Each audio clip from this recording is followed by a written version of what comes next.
YouTube world, YouTube world, YouTube world. Deontay Wilder has excuses. Let's talk about it. Bow, bow. What's happening, everybody? Welcome to Boxing After Dark. I'm your host, Big Nocturnal Thoughts, talking about the fight time at nighttime. All my troops, I salute. Hey, real quick video. Let's talk about these excuses. This is my philosophy. This is what I try to teach my son and my daughter. The most dangerous thing about excuses is that they are usually valid. And when you are able to use an excuse as a reason for your failure, you have failed to look and search out the solution to solving your problem versus now focusing on the problem and the excuse for the reason why you failed. That's what makes excuses so dangerous, is because usually they are valid. Now, of course, I expected to get to hear a lot of trash talking about Deontay Wilder when he lost this fight in the fashion that he lost it in.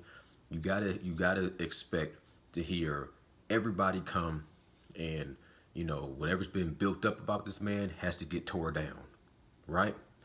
But I said I was a soldier. I was a soldier. I was a rider with Deontay Wilder, meaning that I support Deontay Wilder in his plight. Let me tell you where I would draw the line, because I will always show respect and salute to Deontay Wilder as long as he doesn't do anything that makes me have to bring down my level of respect. Now, like I said, when he lost, you have to expect for people to come out and come out with every single possible joke they can come out with, every single possible anything that can come out to gloat and brag and boast. You have to expect that. You have to take that. That's what comes with an L. That's what comes with a loss. That's what comes with getting knocked out and getting beat down. That's what comes with it. It came like that when I was a kid in school, when anybody got beat, whether it was a nerd that got beat or the bully that got beat. You know what I'm saying? It was a continuous situation of that's what we're going to talk about. We're going to talk about how you got your ass whipped and until you find a way to redeem yourself. That's just the way the nature of the fight game is. That's just the way of nature of life. Whenever anybody loses, they become the butt of all jokes until they can find redemption. And I'm going to come, if I ride with you, I'm going to come to your aid. And I'm going to support you when you're on your way down. I'm going to ride with you when you're on your way up. And I'm going to be there to support you on your way down. If I'm going to stay solid, you have to stay solid. You can't show signs of weaknesses as a man and then expect anybody that's a fan or a supporter to back that up. You know what I'm saying? Like, we support you and we come to the defense when it's talking about you losing in the ring. But if it comes to someone attacking your integrity because you've shown a lack of integrity, then you cannot support that. You can't support somebody if they're doing some things that you wouldn't support anybody else on. Like, if you come up with an excuse and then you basically are given a green light for a bunch of sucker motherfuckers to call you a sucker because that's what you acting like. So if you acting like a sucker and now you giving yourself, you basically becoming a target for all these lames to come out and add salt to the injury and insult to the injury, then I can't support you if what they're saying is correct and true. Like, if you get beat in the ring and say, "Oh, he just got knocked the fuck out," yeah, you got knocked the fuck out. It happens. You take his L, take it like a champion. People lose, but you can get back up. You can rebuild yourself. But if you get knocked out and then you get up and you start complaining and crying and coming up with a bunch of excuses, And then this person come over here and is like, oh, look at him, he's crying like a little bitch, he's making excuses and da-da-da. If they doing that, I cannot come jump to your defense and be like, no man, he no. I agree. Now you put me in a position where I have to agree with somebody that I don't even like, that I don't even respect. I don't even respect this person, but I have to agree because all they doing is pointing out something that actually is true about you. That's why I say no excuses. Nobody wants to hear your excuses. So you're supposed to keep that shit in camp. So let's just break down into it.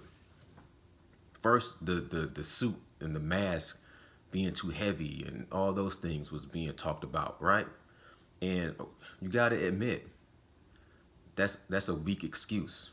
You know what I'm saying? Even if it's a valid, the most dangerous thing about excuses is that they are valid. If that is the case, you know that's the case, don't say nothing about it. Don't let it leak. Don't let somebody in your camp leak it out just so that they have an excuse. Don't you talk about it. Don't the people talk. Just, you know what I'm saying? You chalk it up. You chalk it up as an L and you chalk that up and you say, I learned from that shit. But you don't use that, and it makes you look weak, and it shows so much of a lack of integrity where, you know, if people are considering you the people's champ, and now people gonna be like, this your king? Is this they gonna get on that fucking Killmonger shit? Is this your king?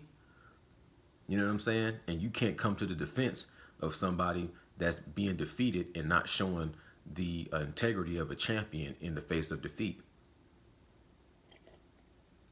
So the costume thing, kill that. It's too late now. The rabbit is out of the damn bag. The toothpaste is out of the damn you know, you can't put it back in it. You can't put the toothpaste back now. You know what I'm saying? You can't put the cat back in the bag. The excuse has been out there. Now it's over for that. And then I'm hearing that you fired Mark Breland, who pretty much, in my eyes, saved your life. Now I understand as a soldier, you want to go out on your shield, but I always compared soldiers and gladiators and Vikings. And Vikings, there was a time when they would go out on their shield, but it was also a time when they knew that they had to retreat, regather, come up with another strategy, and then attack again. There was no shame. There's no shame in losing. There's no shame in Mark Breland throwing in the towel. Especially if you have a trilogy fight lined up, he don't want to see you get beat to the point where you can't come back. You lost to a better man. You lost to the better fighter that night. You know what I'm saying? Period, point blank, and that's all you should be saying. Anybody say, excuse, Mr. Wilder, what happened? What happened? I lost to the better man that night. Well, was it this? What happened here? What happened there? How was your training? How was this? How was your weight gain? I lost to the better man that night. But Mr. What about the costume? What about the suit? What about this? What about that? What about your what about Mark Breland throwing in the towel? What about the referee, not letting you hit in the back of the head? I lost to the better man that night. That should be your only supply. The best man won. The better man won. I lost to the better man that night. In your mind, you could be thinking, man, that damn suit. Fuck, I messed up. Damn. In that damn suit. In your mind, you could be thinking, oh man, shit, I might have did this wrong. I might have did that wrong. In your mind. But what comes out of your mouth, all it has to be was, no excuses. The best man won. I lost to the better man that night. You ain't even got to say, I'll be back. Because, shit, walk the walk, you ain't got to talk the talk. You ain't even got to say you will be back. Just, I lost to the better man that night. Now, this is where the fans, Deontay Wilder fans, because it's hard for me to consider myself a fan of a man, period. But I have to if I'm doing YouTube channels and I'm supporting Deontay Wilder, then I'm a fan of Deontay Wilder. But this is where the people that have a way bigger platform that represent Deontay Wilder, this is where they starting to lose me at. When they start making excuses for the champ. Man, you just can't be treating these championship warriors like babies when they lose. That's for all of them. Anthony Joshua, just any other fighter who has a big fan base, who, I don't care, Triple G, who it is, whoever it is, you as a fan and supporter of that person, you can't be treating them like they made out of sugar and they go outside in the rain and they melt. You know what I'm saying? These guys are supposed to be y'all gladiators. Modern day gladiators just don't need excuses from their fans when they lose or when they have a tough night. So I say that to say this. Some people that I've been looking at on their platforms that for the most part, I mean, I kind of stay neutral, but I always be like, salute, thumbs up, leave a little comment. Hey, I rock with that. But I lost some respect for some of these guys that support Deontay Wilder, that start trying to make excuses for him.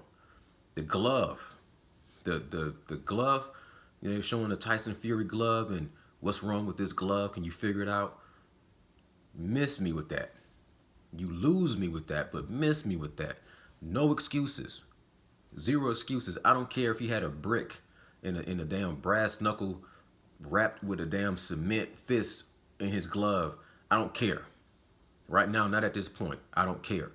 No excuses. If it came out later on that he had something in his glove, then okay, you handled it from that perspective. But you don't just start trying to, you know what I'm saying, come out with these ways, looking at a picture, like trying to find Sasquatch walking across the damn, you know what I'm saying? We trying to find Loch Ness Monster. Like, look at these gloves. What's funny about these gloves? That makes you look weak, and it makes Deontay Wilder look even weaker. And it makes it hard for somebody like me that supports Deontay Wilder to come out and be at his defense when y'all making up these weak excuses. You pose a